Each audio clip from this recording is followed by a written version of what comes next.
High in the French Alps is the 1,000-year-old Carthusian monastery of La Grande Chartreuse.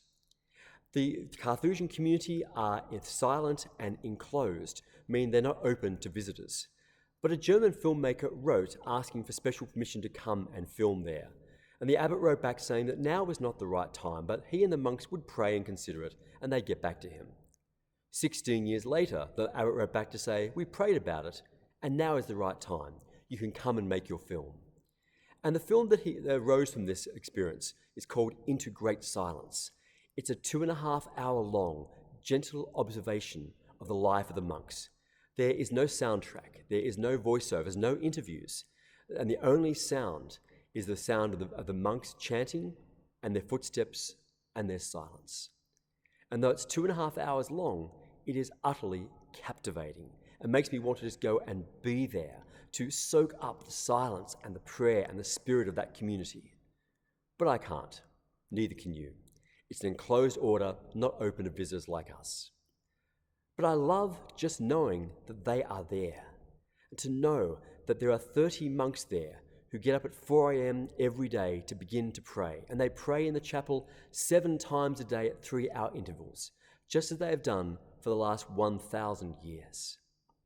They are not the only ones.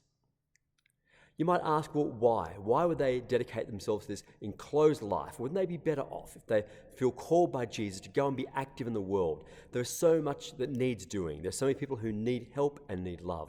We need to preach the gospel message. There are so many people who need help. Why close yourself up in a monastery and seemingly do nothing but indulge in prayer?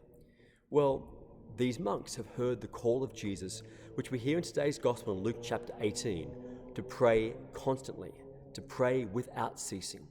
And so they've taken up and developed this beautiful monastic rhythm of praying 7 times a day, beginning at 4 a.m. throughout the entire day. And they're not the only ones. Throughout the world, there are Carthusian and Benedictine and Cistercian and Carmelite monasteries where men and women of faith pray deeply, and they are the beating heartbeat of the church. Empires rise and fall, wars come and go, and yet these monasteries continue the same rhythm for hundreds and hundreds of years. People are drawn to pray with them, whole generations come and go, and through them the church prays constantly. And so we hear Jesus' command in the gospel today to pray constantly. He gives a parable to explain why. And he says, imagine a widow who goes to an unjust judge and nags him, begs him for justice. And the unjust judge, even though he doesn't want to help for goodness sake, he's just keen to get rid of her. So to get rid of the widow, he answers her plea.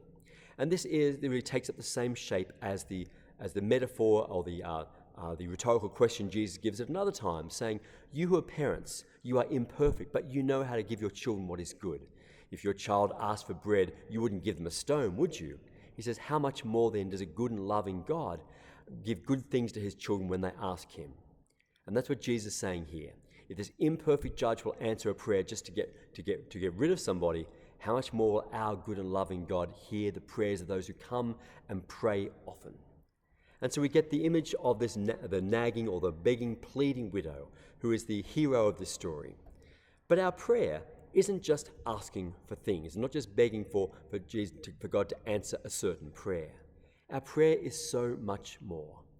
The prayer of these monks and nuns throughout the world is largely built around the backbone of the Psalms, the scriptures, where they pray these psalms in different arrangements, prayed and chanted and recited many times a day, and they pray these beautiful ancient words of praise to God. Some of those words are lament, some of those words are pleas, some of them are thanksgiving, but they are the ancient words of the scriptures. They pray all the other scriptures as well in different arrangements. And so it tells us that our prayer is not just asking for this or that thing. It's immersing ourselves in this beautiful rhythm, this sacrifice of praise which goes on around the world.